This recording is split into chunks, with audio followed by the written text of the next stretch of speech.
National stock એક્સચેન્જને વીજળી derivatives launch કરવા માટે મંજૂરી મળી છે.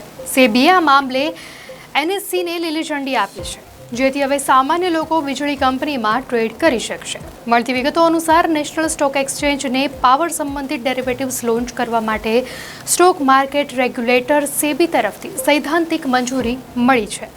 જો કે આ યોજના હજુ તેના પ્રારંભિક તબક્કામાં છે અને કરારની બધી શરતોને અંતિમ સ્વરૂપ આપવામાં આવ્યું નથી. એનએસસીના એક અધિકારીએ જણાવ્યું હતું કે અમે પ્રક્રિયા શરૂ કરી દીધી છે. કરારની શરતો હાલમાં સેબી સાથે ચર્ચા હેઠળ છે.